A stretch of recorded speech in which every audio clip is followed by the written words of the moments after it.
Okay, go ahead.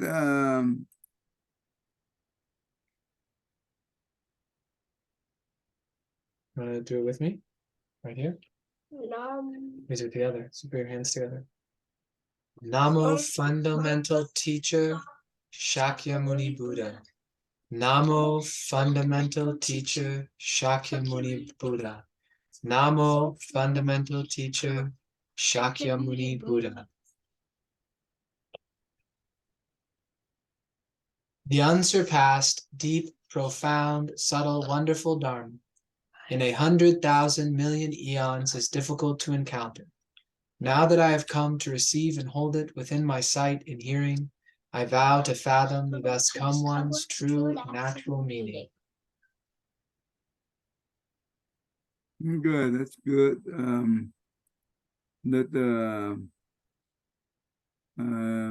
You remember where we left off, I hope. Before, let me see. Okay. Oh my God, so big. Oh. So sorry. Yes, we read about how a bodhisattva stored it away in the dragon's palace. Dragon. Remember that part? I think we learned about the title, right? We did learn about the title. We did all? We did, yeah. I think we did all of it. Yeah, we did all the title. We also did this one. We also go to this one too, right? Mm-hmm. Did we complete this one yet? Yeah, I think so. I think we went through and we read the part after that explained all of it too. Okay.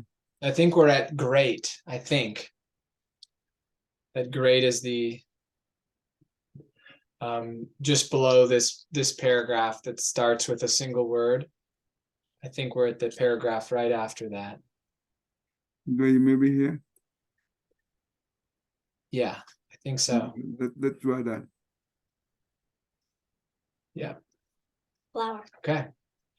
Great is extensive union with no boundaries. The meaning of great is that of large extension without any boundaries. Means are proper dharmas personally maintained. Means are methods. There are proper and improper methods. Here it means to cultivate and maintain oneself by means of proper dharmas or methods, to use orthodox rules to guide oneself. Expansive says it fits the substance exactly, however great the substance be. The sutra's principles are just that great, not more and not less, not greater and not smaller, just right, a perfect match. Like empty space, it contains all appearances. Okay. So what do we understand? So some of this we went over in the explanation of the title.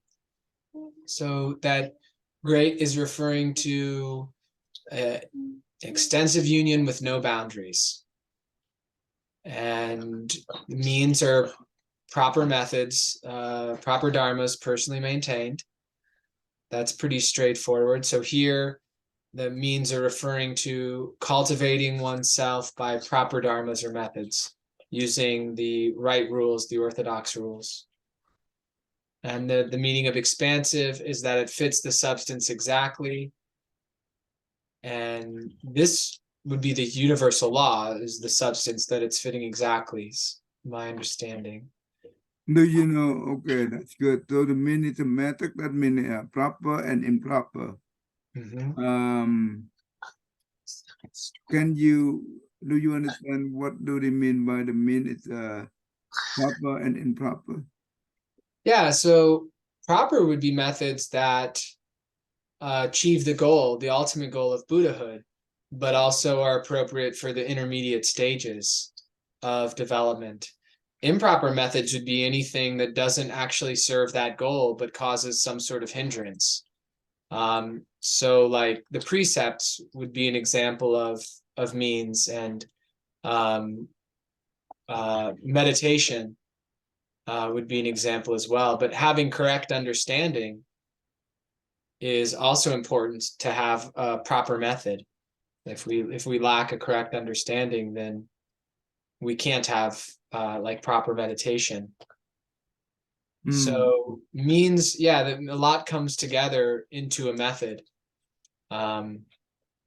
So look, we can look at like the Eightfold Path would be an example of a proper method.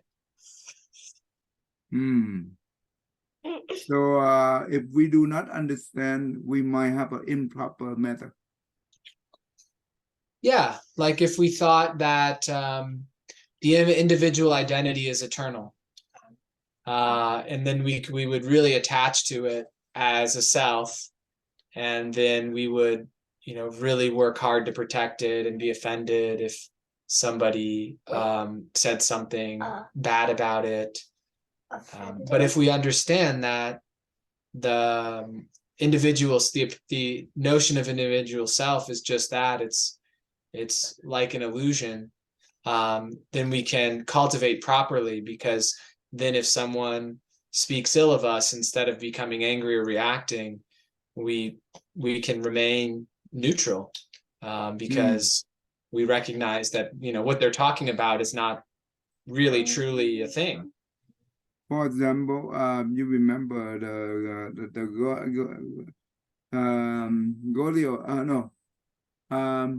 one who invented the first telescope, Galileo, right? I think Galileo, I think that was him. Yeah, Galileo.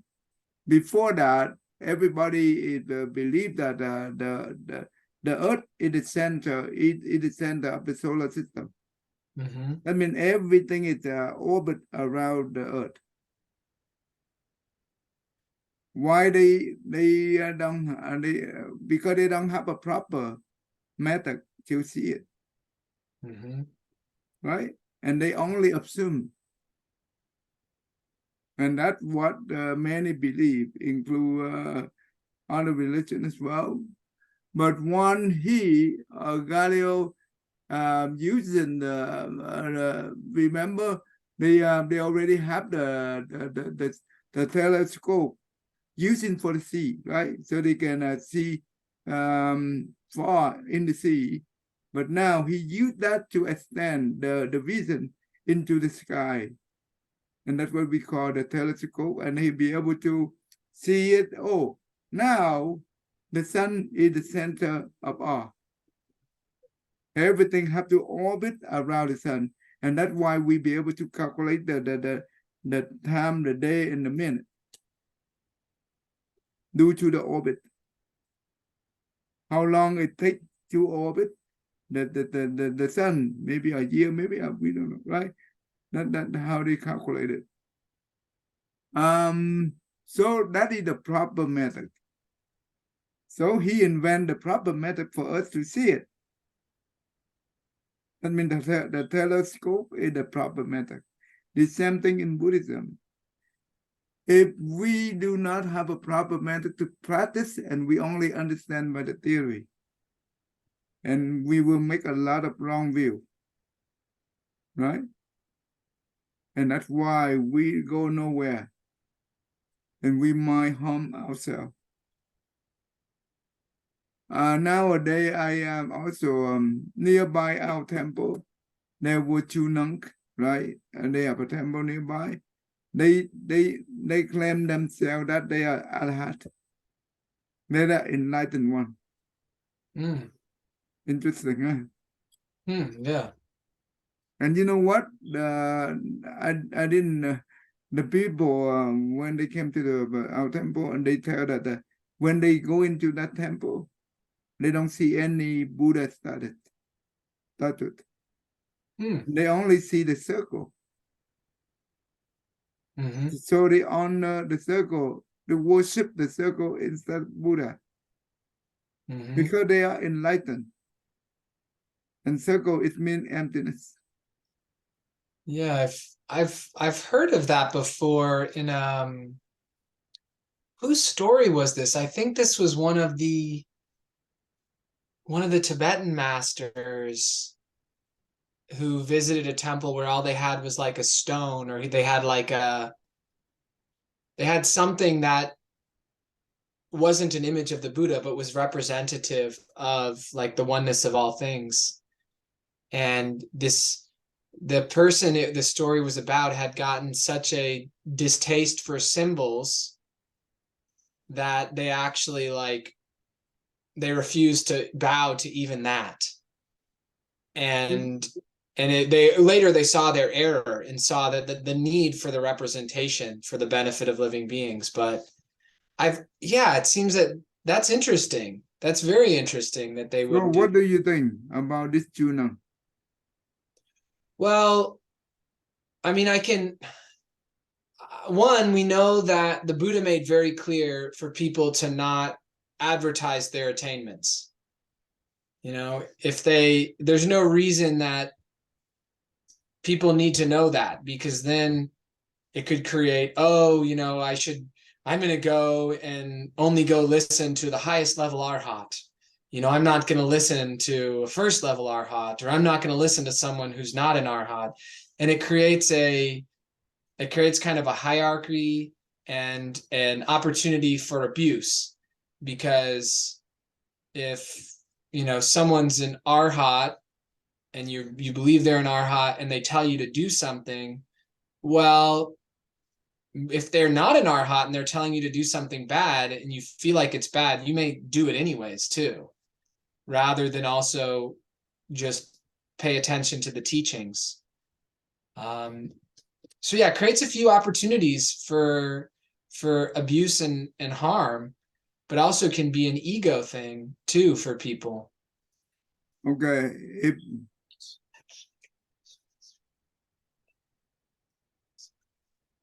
if we hear anyone claim themselves arhat or enlightened one, we better run away from them. That's the first thing we need to do. Because the reason is, why they doing that? To seek for the benefit from the lay person, lay people. When we declare ourselves as the enlightened one, this is the self. That means not selfless. And this is one of the major offensive karma. That is telling lie to the audience. And you know what? This major offensive karma, the only one place they go is hell. Because they are the one who trick the lay people to seek the benefit for the benefit. Now, with the the patriarchs, right? The patriarchs were approved by their master, that their enlightenment was acknowledged by their master, and so they were given, the lineage. So it's really common in Zen, where someone will have an unbroken lineage, back up through all the way to the Buddha, like Master Swanhua. Right. So in that setting, because it's the master that is acknowledging the student's enlightenment, that's like a different context than the student declaring it themselves. That's correct, because remember, that only happened.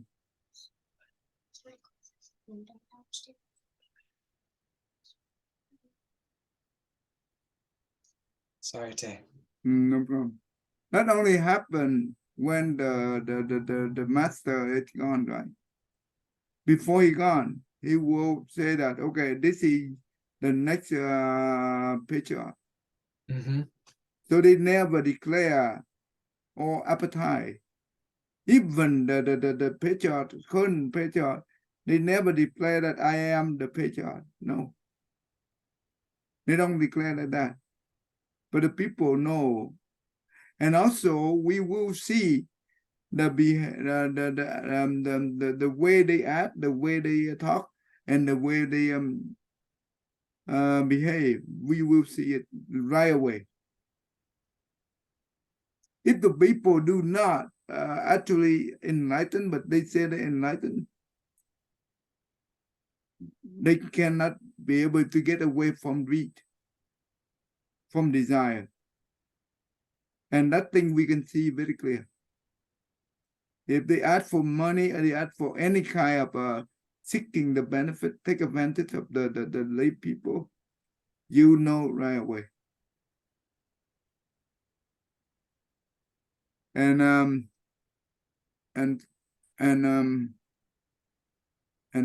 whoever declare that is the one of the major offensive karma to the mouth, lying, and that's very harmful. And they are digging the hole for themselves to bury themselves in the future. Not only the ignorant to do that. Okay. So and nowadays actually the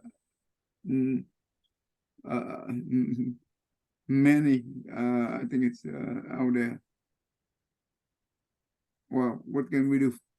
We cannot anyway, because they don't have the proper dharma to practice, and they don't see it, and they cannot practice. Therefore, they use the improper method to seek for the benefit.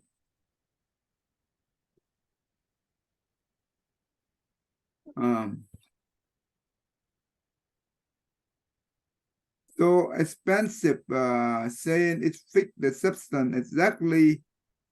However, rate expensive, that means also rate, right? It's will expand no boundary.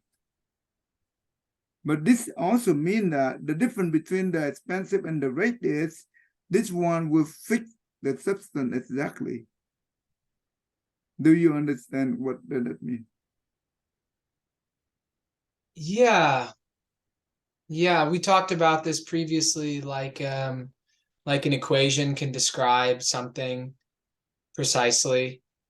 And you know, probably not as precise as this meaning, you know, like we talked about an equation for the acceleration of gravity.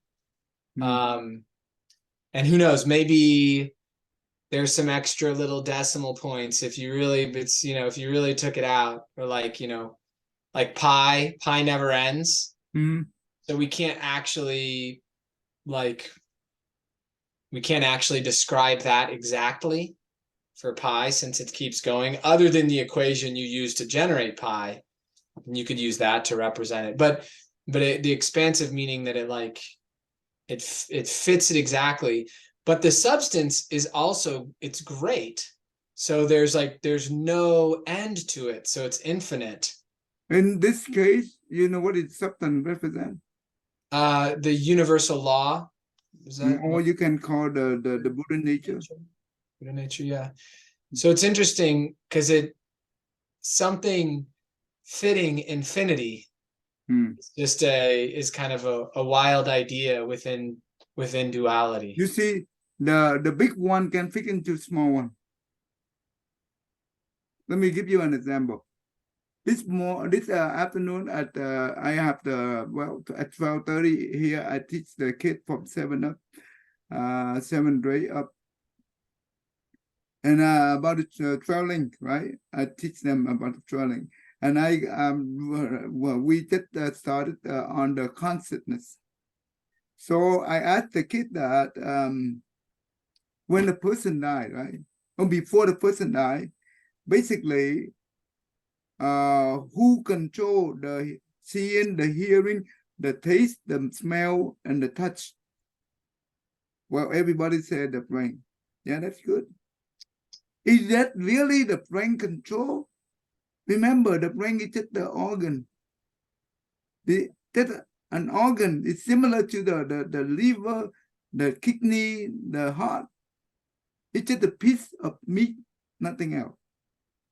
How could the brain be able to control this thing? Then control our behavior, control our movement, control everything of the 5 senses. How would it do that? The brain is just the organ. So who control who? William? Yeah, well, the question is leading with the assumption that there's a thing that controls them. And I think if we look at it relatively, yeah, we could maybe describe the notion of self in a relative way, but it seems like the notion of self comes from, it's like it's an explanation for experience. Like we can't actually find an individual self, but our experience in our language like leads us to this point where we must have a self, because there can be a thought of, oh, pick up this pen, and there's a demonstration of pick up this pen or move the arm that way, where intention can be easily followed. Yeah, move the arm up or move the arm down, or Yeah, when so we sad, we feel sad. When we're happy, we feel happy. Who it, control all those things?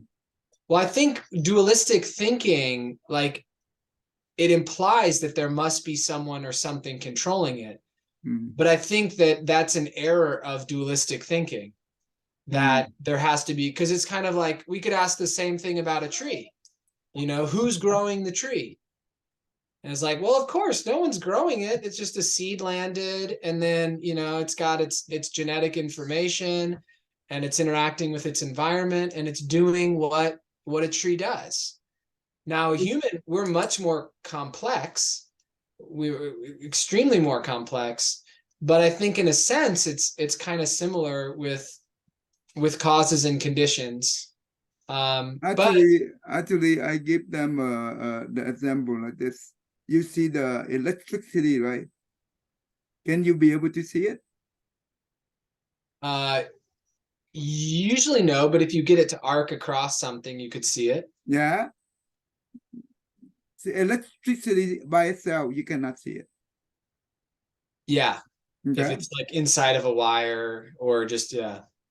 But you can see it through the electronic component part, right? The light bulb. When you turn on the light, you see the light from the light bulb. Or TV, laptop, whatever relate to electronic part, you can see the electricity.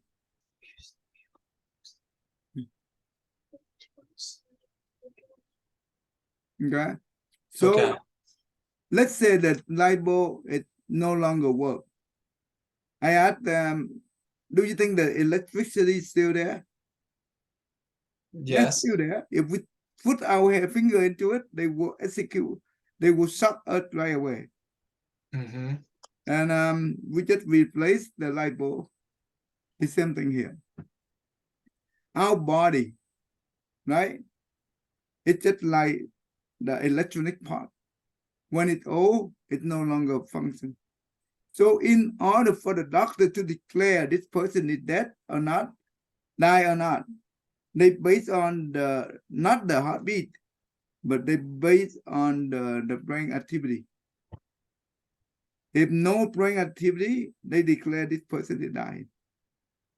So I'm asking here, so the consciousness and the brain, do they the same or they separate?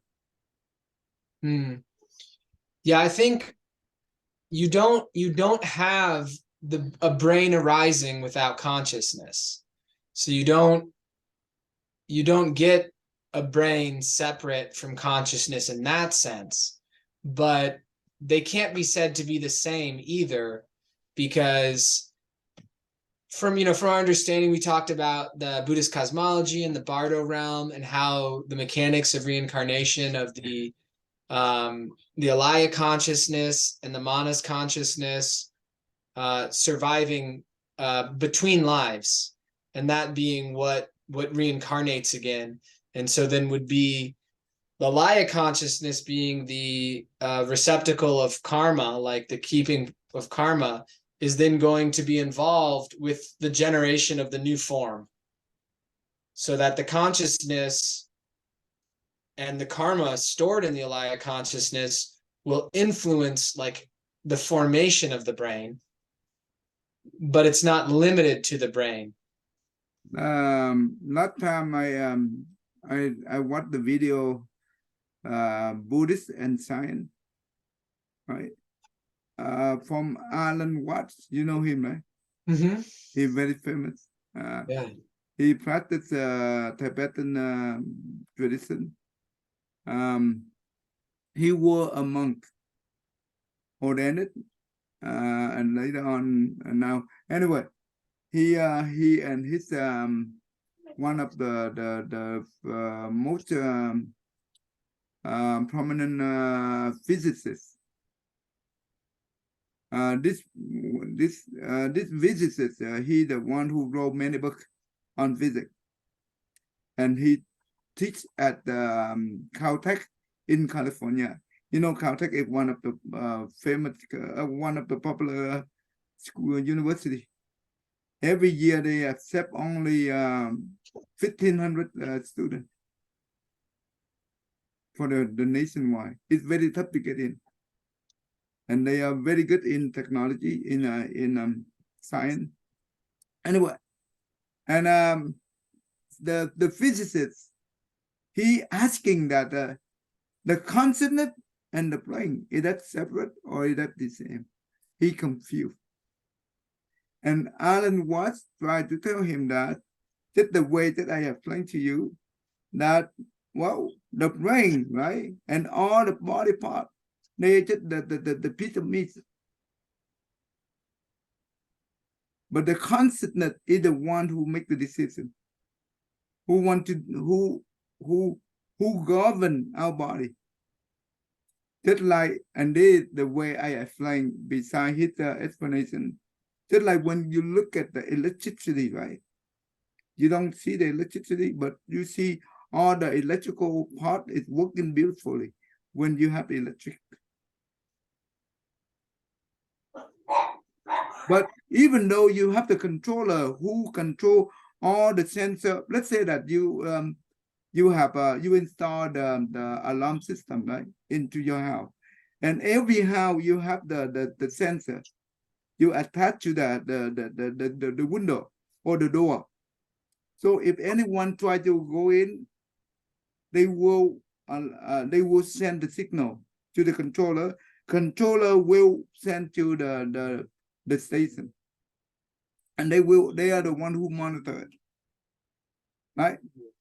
All this thing here, it only happen when we have electricity. Does it make sense?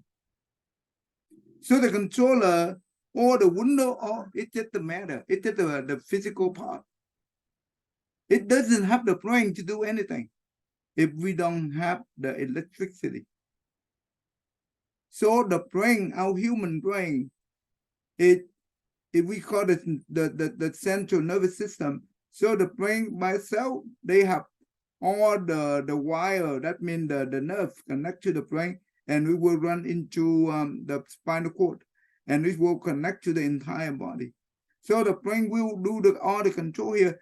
That means all the wire here is the same thing. Just when you look at the alarm system, they wire up everything. Or you look at the network, right? We run the wire to connect every component of the system of the network. And once you have the power, you turn it on, everything works perfectly. Everything controlled accordingly. So the same thing here. The brain by itself cannot control the entire body movement or the pain or whatever. When we have the toothache, we go to the dentist. The first thing the dentist do is they numb. Why they need to numb? Because they numb the nerve. So the brain cannot send the signal about the pain to the tooth that we have toothache. Who send the signal? The brain? No, the brain cannot do that. The brain is just like the channel or the mean for the consciousness to send it. Does it make sense? So all the electronic component is just the mean for the electricity to go to and connect to everything. It's like the way the consciousness work in the human body or in the animal body or in the God or whatever the realm we are talking about. Even the Buddha, the Bodhisattva, it go beyond. So, therefore, the brain and the consciousness, it's separate. They are not the same. But without the brain, the consciousness cannot work. Just like without the electronic component, you cannot see the electricity. Does it make sense? Same thing, right? So the brain is the brain, they have a special function, just like the alarm system, right? They need to have the controller, the base controller to control all the sensor. The same thing, the brain will control the body, all the body part, but the brain by itself cannot do that. So the consciousness is the one who doing it. So which consciousness we are talking about?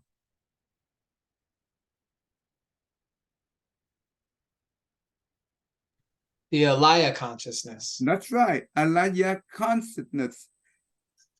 The alaya consciousness is the is the storehouse. It store all the karma, good and bad, into the storehouse. And I teach the kids today about this is very special. We need to know. We don't want in our family have that occurrence, right? But that is impermanent. Everything is impermanent. So that is just a natural law. No one can escape that. So if that happened to our loved one, how should we handle it? This is very important. Because the person, before they come to die, right, they undergone a lot of pain. And the doctor and the nurse, what they do, they manage the pain by using the painkiller. What the painkiller do? What the painkiller do? You are good at the painkiller. Yeah, a lot of different things. But it binds to particular receptors that prevent pain sensation, so that the pain's just not transmitted to the kind of central processing part of the brain, the thalamus. Right. It'll make people a little out of it, make them a little delirious, itchy, constipated. So that means they try to block the communication between the brain and whatever the body part that will feel the pain. Mm-hmm. Right? That means not the brain try to communicate with the body where we feel the pain, but the alaya consciousness is the one. Does it make sense so far? Because the brain by itself cannot do that. Well, yeah. I definitely would make sense is that the consciousness, like all sense data is presented to consciousness. Like without consciousness, sense data goes nowhere. There's no experience of the sense data. And that also that the consciousness, the form depends upon the consciousness, but the consciousness, in a sense, with respect to sense data, depends upon the form. Because if the nerve is cut, then there's no sending messages to the muscles, and there's no perceiving from that. There's there's the whole idea of phantom limb syndrome, which is a false perception, but of like a true perception is gone with the absence of the form. Or like with the opiates, the pain, consciousness remains, but what consciousness is aware of is not pain. It's actually aware of, kind of a pleasant sensation induced by that medicine binding to certain receptors. So I guess the part that I wonder about is the idea that the sending sensory information to consciousness being, that wouldn't happen if consciousness didn't exist. But that seems to be a very like heavily form dependent activity. What do you mean? Just like if you cut the nerve, then consciousness is no longer in touch with that sense. So like say, there's an injury and the nerve in the eye gets cut, the eye's still fine, the brain's still fine, but just the nerve is severed. Then consciousness of the images that would have been brought in through that eye is gone, and there's just the consciousness is just of blackness. Right. You know what that means? It means that if let's say the nerve is damaged, right, for that part of the body, that part of the body will become paralyzed. That means, for example, if the nerve connect from the brain to the arm, it's damaged. That means the arm cannot move. Because no signal sent to that.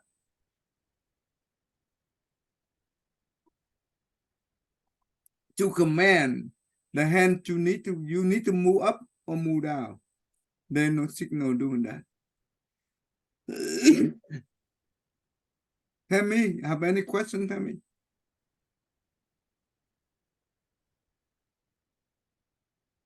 No, not right now. Good. So basically, the consciousness is very important. So during the time near death, the patient will experience a lot of pain. And the nurse and the doctor try to help the patient to have peace of mind by giving the painkiller. What happens is, once the doctor declare based on the brain activity, this person is no longer died. That why? Because brain dead, right? No more function. That means the Alaya consciousness will, in Buddhism, that person is not yet died. Because the Alaya consciousness is still in the body. But why the Alaya consciousness cannot be able to communicate? You know why? Like the analogy of the computer parts that are no longer working. The computer could be still plugged in that analogy where there's still electricity possible, but there's no, the function is damaged of the form part of it. Let's say that the hard drive is crashed. You cannot boot your computer. Right? Even though you boot it, it will go nowhere. Right? So the brain is damaged. The consciousness cannot use it. Just like you have the car. And for a while, the car become very old, no longer use it. Even you put in the best gasoline. And the best gasoline cannot help the car to run. Right? So, so this is very important. If during this time, do not touch the body. Because we don't want to create more pain for the dead body. You know why? The dead body, how come they feel pain? My understanding is that in that state, there can be a lot of reactivity, that there's not the same ability to reflect or remain calm, but there just be a lot of reactivity where if the body's disturbed, the consciousness can kind of become upset in some way. Can you think that even though the doctor declared this person is died, can you think that that person still hear, still see, still smell, still say whatever? Well, there's an interesting theory that I think, I mean, could tie in with this and explain part of it.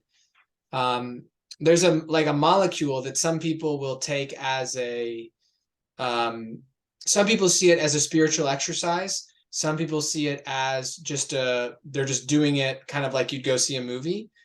But it's a molecule that we make inside of our brain in the pineal gland, but we usually tightly control its production, and we have enzymes to break it down so that we don't get too much of it. And it's thought to be responsible for the near-death experiences and also for time dilation. Like if I'm gonna like fall off a ladder, how time slows down, and you could say the brain speeds up to be able to respond more quickly to what's happening. But when people use this, they like take it as they can smoke it or they can inject it. It makes them feel like hundreds of years have passed, or like 1,000 years have passed, and they'll be back and able to talk and move around within a couple minutes. So the thinking is that this molecule is used in it's like a form component involved in the transition of consciousness between life and death. And that, even, that period as someone's dying or thereafter, there could still be deeper neural activity occurring. And even in moments at that time after death could feel like much longer periods of time to the individual's consciousness. So basically, I don't think we know everything. So we're always discovering new things. So there just is probably a dynamic that medicine's not aware of with respect to the transition of consciousness. Okay, how about this? When we're still alive, right? The body have the structure.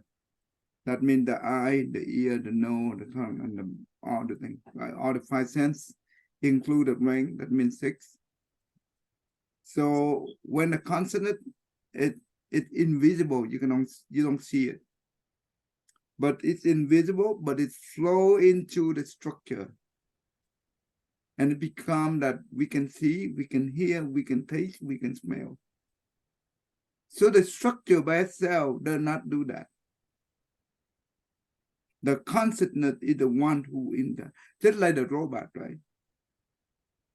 When the robot, it's just a piece of metal, nothing else.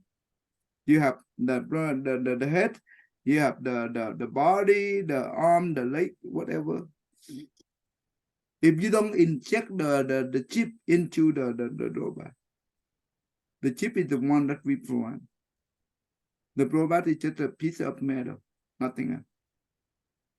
But once you put the chip into it, then the chip will program all the parts. Whatever the structure of that robot is, they will perform accordingly. So the part of the human is not the same with the part of God, or is not the same with the part of the animal. So the consciousness will function accordingly based on the karma, the power of the karma. Because the power of the karma is also consciousness, nothing else. It's just the stream of consciousness. Now the person is died because all the organ and the body is deteriorated and no longer be able to convey the consciousness, right? Mm-hmm. The consciousness cannot flow through this thing and function. So that means the first 5 senses, seeing, hearing, is still there. They don't go anywhere. It's still there. Where? Alaya consciousness. So the Alaya consciousness can hear, can see, can feel, can smell. All those things come from Alaya consciousness. But right now we don't see it because the body is no longer functioning. It doesn't mean that it's not there, but we don't see it. It doesn't mean it's not there because the body is not there. That's like the electricity. You cannot see it by itself. But if the light bulb is there, it will light up. When the light bulb is not there, it cannot light up. You cannot see the electricity through the light bulb.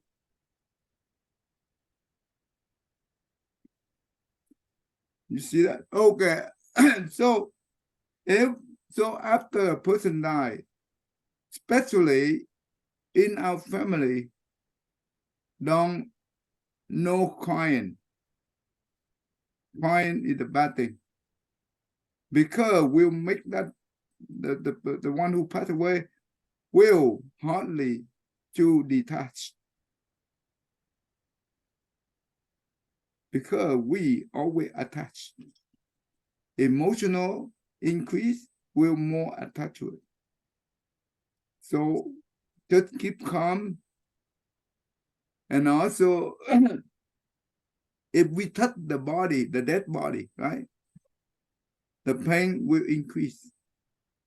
Because where the pain comes from, the alaya consciousness, not the body. And the Buddha said that the one who dying, they have to go through undergo a lot of pain, like the turtle peel up the cell. The cell peel up the turtle. That pain is like that. It's beyond word, hard to imagine. It's immense, right? It's a lot. So do not change clothes, do not touch the body, because we don't want to add more suffering to the one who passed away. The only thing is we recite the Buddha name for the 8 hours. Why the power of the Buddha name is important? Do you know why?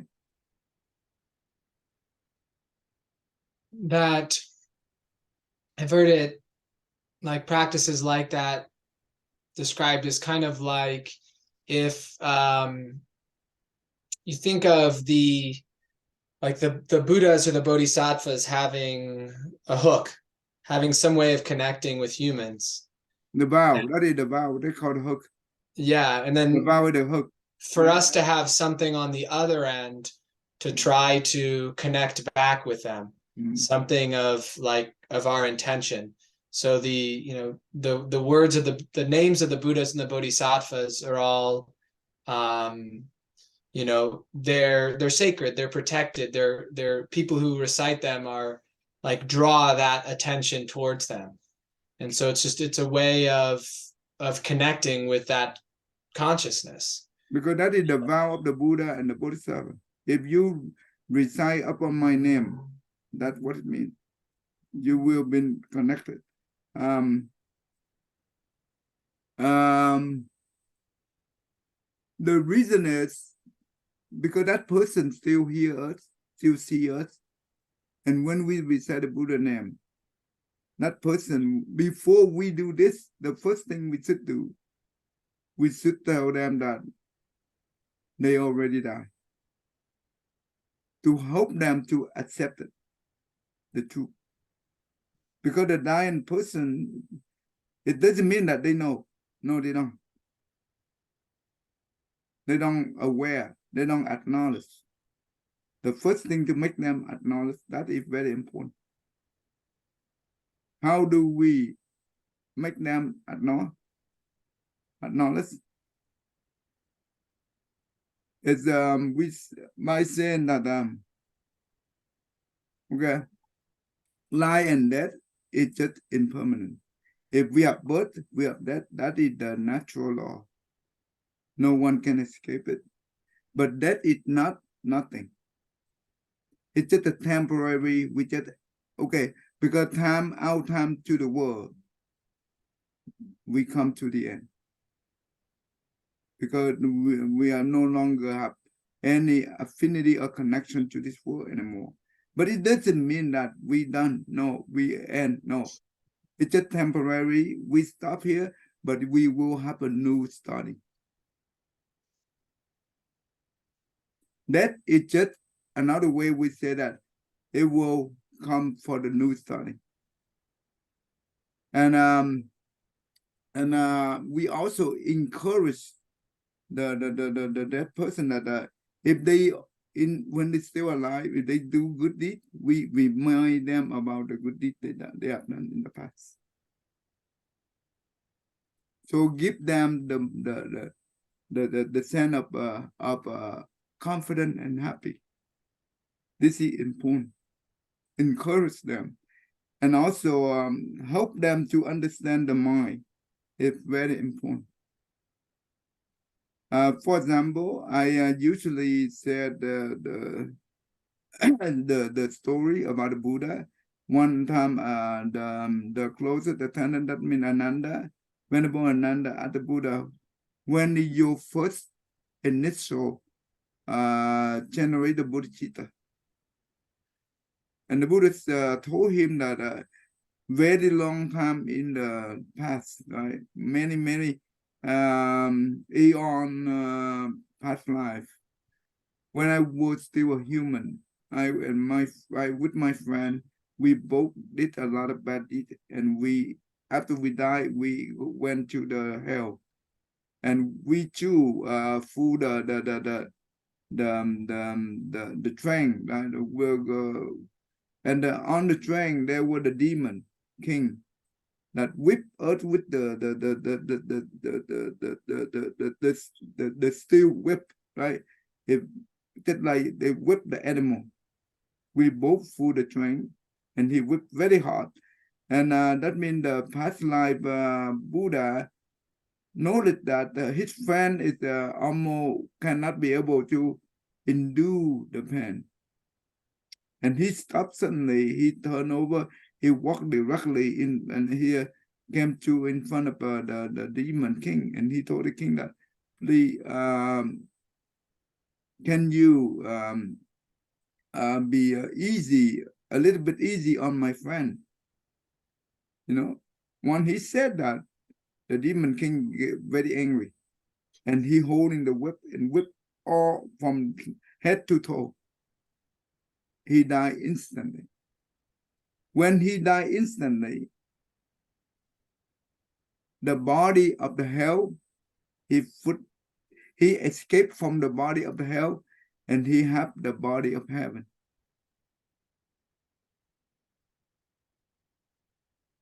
So usually the heaven being, right, the God, when they reborn, the first thing they ask themselves, what kind of good deed that bring me here? And they do have the divine eyes. They can see it in the past life. He looked into his past life. He just saw that he come from the hell. And what makes him to be born into the heaven? Due to his compassion to his friend. At that moment, the Buddha realized, if I use this attitude and mindset to practice, eventually I will become Buddha. Yes, he did. So in here, we understand that when a person passes away, two criteria will control our destination.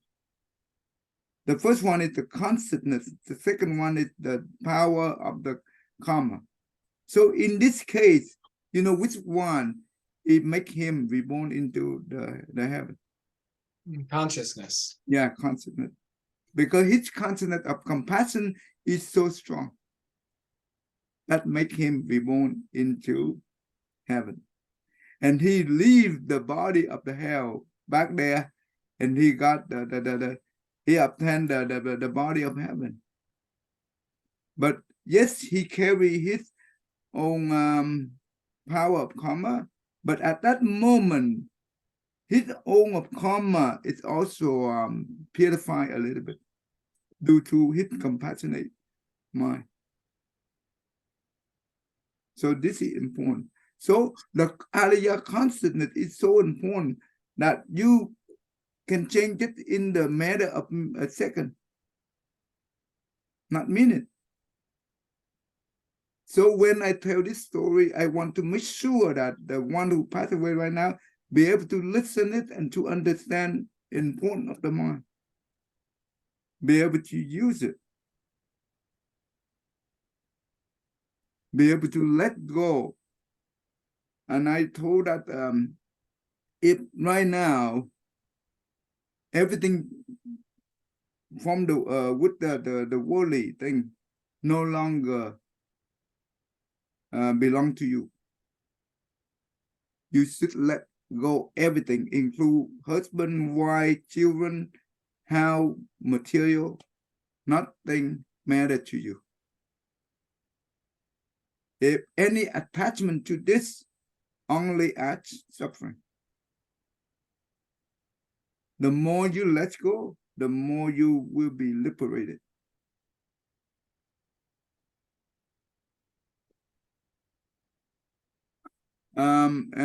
I say that now we will start. We are about to recite the Buddha name.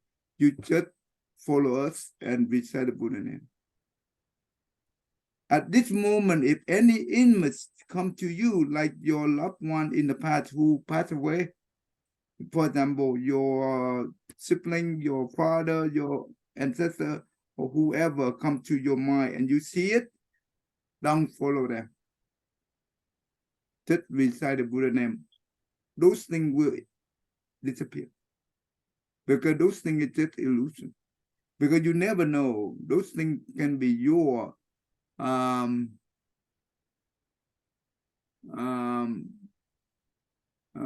what do you call it? The adversary that you pray, that you harm in the past. They want to revenge, but in order to revenge, they will appear at your loved one, so they can lead you into the evil realm. So do not follow them. Only recite the Buddha name all time. This will be protect. It will protect you. Okay, so that and you know what? I just 3 weeks ago I went to the hospital to recite the Buddha name for this patient. This patient he have a problem, blood bleeding inside his belly, and he feel a lot of pain, and the family admit him into the hospital at around 10 o'clock in the evening. And some 2 hours later, they go to the surgery. They try to seal the bleed. And then after that operation, a few hours, his foot is swollen, huge swollen, and also the belly become very swollen. That means the leak still there, and they keep pumping the blood in and also release the pressure. They try many times, no, until they give up. That means all the body become purple. His face become purple as well. So when we came in, when I got there, it's 12 o'clock in the afternoon. And I recite the Buddha with the family. And 4 hours later, before I leave, before I do the recite, I just told you that I want him to acknowledge everything. Before we do the recitation, that is the most important. To let them know, to let them recognize that. And after we recite the Buddha, and you know what? His face turned into just like the one who just sleep. in the sleeping mode, very fast, very peace. The whole family saw that. And actually this person, he practiced meditation and recite the hot sutra every day for maybe a year, maybe. That's why he have a good affinity that we come and we help, and he easily let go. I hope. And that's why the outlook, you see it change right away. If the person do not let go, right, you will see the outlook is still the same. They don't change it. That's why we make sure that the one who die, make sure help them to encourage them to let go, do not attach. And that's why 8 hours, or in Tibet they say 36 hours, the alaya constant will leave the body. The time it's leaving, you know why sometimes some person leave quickly and some leave more later. You know why? What would it cost? Well, I know I think there's a thing called, is it tulpa? It's where after death, some masters will retain like warmth in the body for even a couple days. And that has to do with just the tranquility that they have, that they're not kind of compelled on to immediate reincarnation, but kind of remain calm in this intermediate state. No, but in this country, we cannot leave the body more than 8 hours. That is not doable, right? So we have to go with 8 hour average. Yeah, that should be good enough. So the reason is, if you're in a hospital, if you're at home. I know, but it's not good to leave the body too long. There's too much germ, right? You never know. Yeah, by 3 days, or a day and a half, might start to smell a little bit. I've never seen, I haven't witnessed that, like how long does it take? But yeah, generally the recommendation would be from public officials is don't let a body sit for a day and a half. Yeah. But anyway, the reason is the alaya leaving quick or leaving later due to attachment. If they attach to the family, attach to the material, oh, it's very tough for them to go. But eventually they have to go because the body no longer hold them back. Eventually they have to leave soon or later. So the more we encourage them to let go, the more quickly they will go. They will leave the alaya constant. Therefore, the more you see the outlook, it will change. This is important. Okay, we stop right here. I think it's way over. Before we stop here, the substance will fit exactly. That means the substance in here is the Buddha nature. Even though the Buddha nature the consciousness come from the Buddha nature due to our ignorance. Does it make sense? We pray duality. And the duality pray the power of the consciousness, not the power of the karma. Right? And the power of karma will fit into the body of the human. The human body can have many different types of human, depend on the karma we have. Or fit into the animal body, into the hungry ghost, into the heaven, into the hell. This will fit exactly with the karma we are. Great. Accordingly. So the substance will fit exactly. Okay. All right. So we stop right here. Tell me, did you follow us? Did I make you confused? No, that makes sense. But I do have a couple questions, quick Sure. questions. Sure. When you pass away, if you're an organ donor, how quickly do they have to get get the organs out? Do you know that, William? Like, Oh, can really they wait quickly. 8 hours and still take the organs, or do they need to do that quicker? They have to do it as quick as possible. So then you shouldn't be an organ donor for that reason, because you want to let your body sit. Well, this came up in a conversation with Tikang Dot, and it's like if you have these vows of compassion, that would be kind of the mediating thing, is that because it's a tough one. I can't recall the conclusion exactly, but it's like if out of concern for our own well-being, we forego generosity of something we don't really need anymore, versus, if we have the intention in our mind, knowing that we're organ donors, so that when we realize we've died, then we know that that next thing is going to happen at some level, and that's tied in with like vows associated with compassion, that there's some sort of protective effect against that trouble or irritation that can occur from disturbing the body.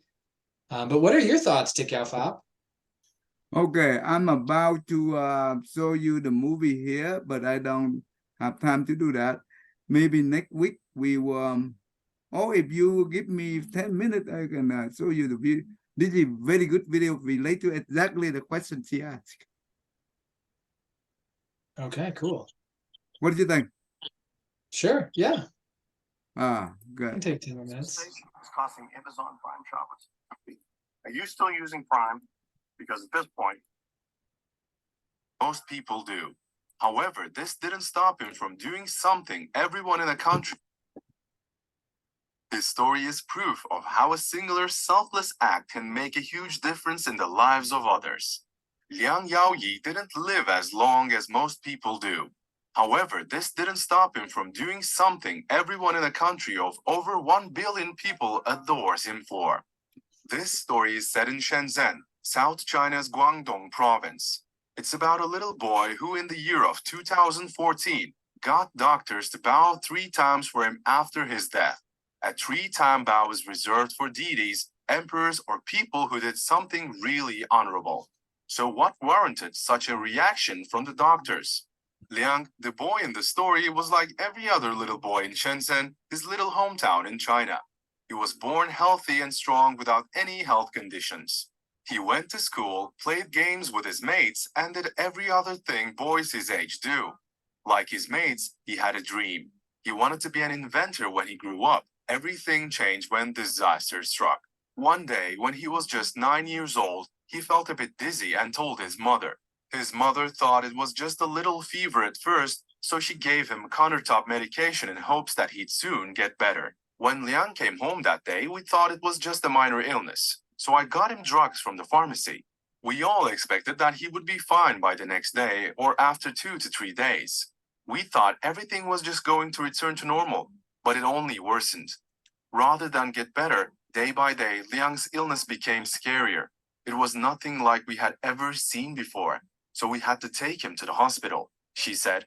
At the hospital, the doctors ran several tests on Liang, and when they got the results, they learned that Liang had a tumor in his brain.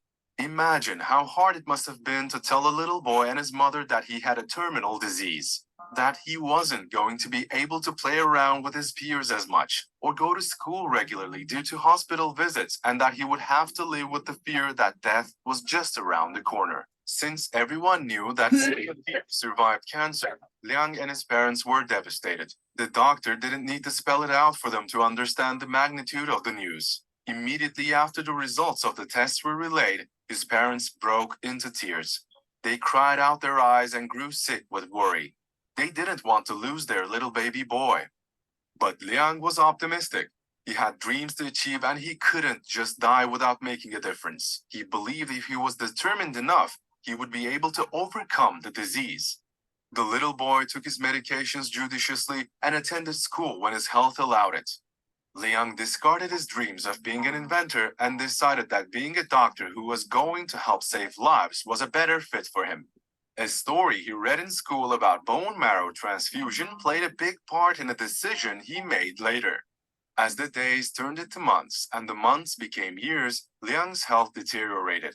It became harder and harder for him to go to school. He grew so weak that he had to spend a major amount of time in the hospital with several tubes attached to him just to keep him going. Liang tried his best to stay optimistic, but he couldn't hide the fact that not being able to go to school made him unhappy. So his family tried to keep him occupied during his stay in the hospital. His siblings rotated their visits and they got him many books to read. He went through each of them within a few days. His parents were not wealthy, so the cost of his treatment took a huge toll on their finances. Besides the financial trouble, it wasn't easy to watch their loved one go through so much pain. It was a very tough time for the family. His medical team didn't relent in their efforts to keep him alive either. They carried out endless researches to ensure his survival, but their efforts proved abortive. Several surgeries were done and a lot of medication was given, but nothing really made a difference. It was a devastating situation. When he turned 11 years old and there was no significant improvement, it became clear to Liang and his parents that his days on Earth were numbered. However, Liang was determined to make a difference, even if he might not be alive for long. He had learned so much about his condition from books and had gotten an idea what to do from a story he read in school. Therefore, he made his decision and went ahead to tell his mom, Li Kun. One day, when his mother came to see him in the hospital, he told his mother his dying wish. The wish was for his organs to be donated to the hospital after his death. He said that he wouldn't need them once he died, so it would be better for them to give it to someone who needed them to stay alive. It would be a chance for me to be alive in another way and also help other people. This would be my own way of making someone else happy and make the world a better place, he said. In his discussion with his mother, he emphasized how important it was for his wish to be granted. He said, "There are many people doing great things in this world. They're great, and I want to be a great kid too. Even if I might not have much time left, I want to leave a lasting impact. I want this to be my legacy, something that will ensure people don't forget that I was here." It is no mother's prayer to have a reason to discuss her own child's dying wish, but Li Kun could not help but be proud of her son's selfless decision. With tears in her eyes, she agreed to do as he asked, and that made Liang very happy. Liang wanted to achieve something great despite being dealt an unlucky hand by life. He believed that he didn't have to live long to achieve that. He may not have known the magnitude of that decision, but he definitely achieved his wish. In June 2014, after fighting relentlessly, Liang lost his battle with cancer. His parents and siblings were heartbroken. His mother couldn't believe that he was gone, but she knew what to do to keep his memory alive. Before his death, the doctors had been notified of his intention. They were so surprised that someone so young could make such a decision and promised to make sure his wish was granted. In China, organ donations were not rampant. The dead were cremated and people hardly thought to voluntarily donate their organs. It was so hard to get a voluntary blood donor in China. Even though China performs more transplants than any other nation outside of the United States, less than 1% of the population in need of the life-saving surgeries ever receives them. Although Liang learned about it in school and probably didn't know the magnitude of his decision, it took a good person to make such a decision. After getting the go-ahead from his mother to extract his organs, the doctors surrounded the 11-year-old, no longer able to help the 5th grader who had someday hoped to be one of them. Then they bowed down 3 times in tribute. This form of tribute is reserved for deities, emperors, and honorable people. He certainly deserved it. A few seconds later, they helped grant his wishes. His kidneys and liver were successfully extracted and put to good use. Not all heroes wear capes. Some are 11-year-olds with a heart of gold. Liang Yaoyi lives in the hearts of people he donated his organs to. Li Qin said, "I'm so proud of Liang. My son might have only lived for 11 years, but I feel like he achieved a lot in a short space of time. I know that he won't be forgotten and his selfless act will live on forever." Liang was very young, but he taught me and his siblings some life lessons that we will never forget. Selfless acts like this should be celebrated, remembered, and discussed constantly. Other people must also learn from what Liang has done and do what they can to make a difference in the world. So what do you think about this organ donation? Share your thoughts in the comment section. Also, if you found this story inspiring, then give it a thumbs up and also subscribe to the channel. What do you think? Yeah, that was great to have that last act of compassion. Actually, I think this is very important if we prepare our mind. The mindset is very important at the near death. So usually, I told you the true criteria will control us, and most of us controlled by the power of the karma. And usually, if controlled by the power of the karma, that means the habit, we go to the bad realm, not the good realm, right? Because in this life, we also do good and do bad. And it's very hard to overcome the craving and those things, right? So the second one is the consciousness. In this case, consciousness is important. If we have the strong will, the strong vow, and we know that this body, we use it for the whole life, and actually we never use it for the benefit of others. Why not take the last chance to do that? Because we die, this one is no longer good to us anyway. Why don't we use that to generate the humongous of consciousness of love and compassion love and kindness and compassion. This consciousness is strong enough, it will help us to carry all the karma that we have into the good way. Just like the horse, it's pulling the car, right? Doesn't matter how heavy the car is. If the horse well trained and becomes so powerful, then the weight of the car, they will fall into the proper direction.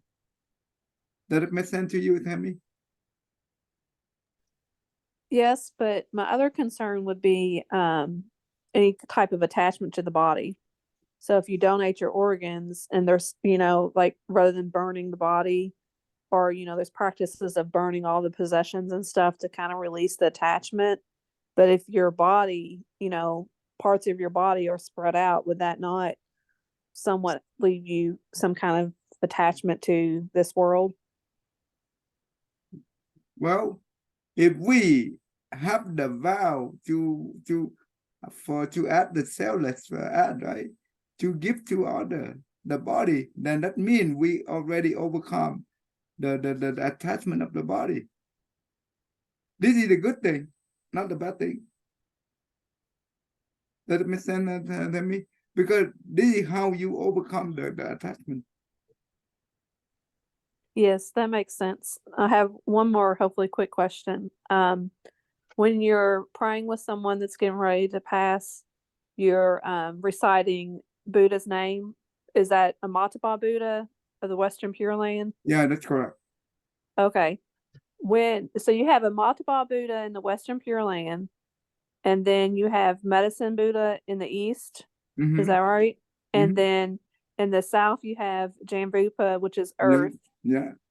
What's in the North? The North. Yeah. Oh, we have to go back to the Amitabha Buddha to try. I don't recall. But Is Shakyamuni Buddha in the South? Is he considered the Buddha of the South because he's a teacher Buddha, or is not necessarily? But actually, the direction of Buddha it's not so important. But if we choose the Amitabha practice, that is a good thing. So that recite his name because that is his vow, right? His important vow is for the one who be able to recite the Amitabha Buddha 10 times at the time of death. It's not easy to do that, right? Can we be able to do that during the time we die?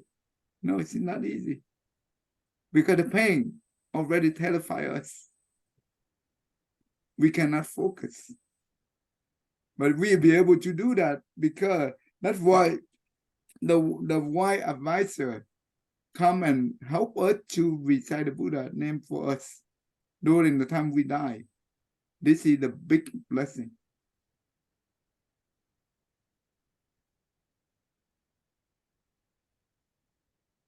But remember, second thing is when we give donate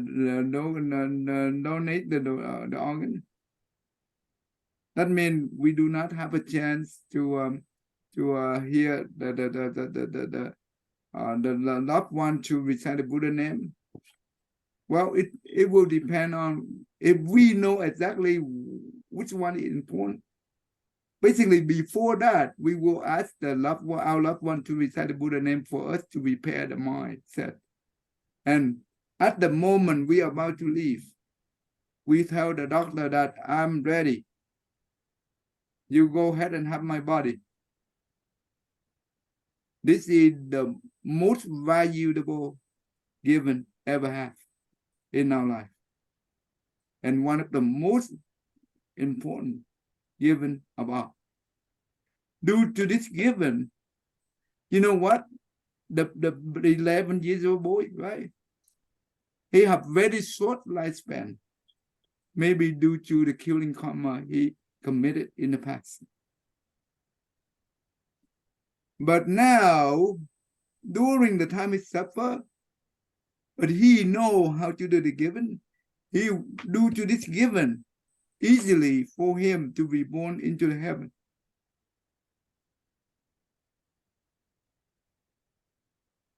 Very easy.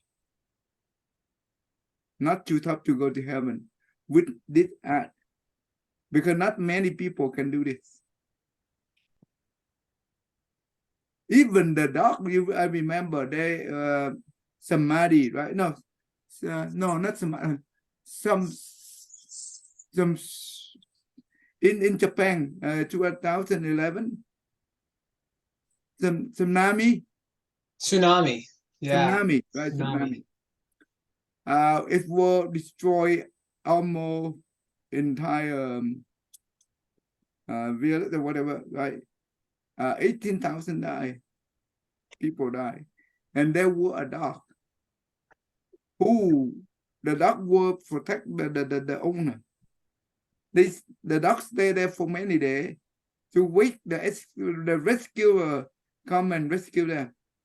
And when the rescuer come, the dog come out to let the rescuer team to see the dog and lead to where the owner is. And finally, they be able to rescue the owner. This act of the dog will help him to be born into heaven, not tough, very easy. Even the animal can be able to go that level.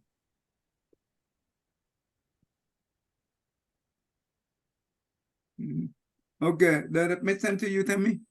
Yes, thank you. So, okay, we can stop right here. As long as we have the selfless us and loving kindness, compassion, that constant is the most important. It go beyond it will transform the power of the karma very quickly. Yeah, more. Oh, before we go, I forgot. Okay. See you next. Addition from books and next week I will. know what? Next week I will show this video to the kids I teach them, so they learn about this. So that's important.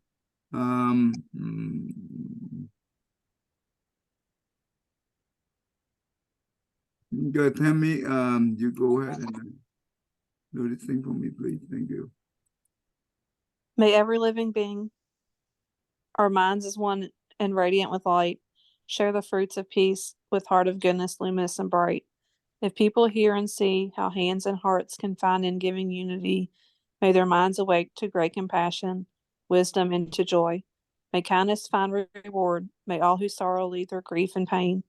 May the boundless light break the darkness of their endless night. Because our hearts are one, this world of pain turns into paradise. May all become compassionate and wise. May all become compassionate and wise. Yeah, more work. We'll see you next week. Oh, tomorrow. Yes, Thank you. tomorrow. Thank you. Have a nice Thank evening. you. You too. Too, Tammy.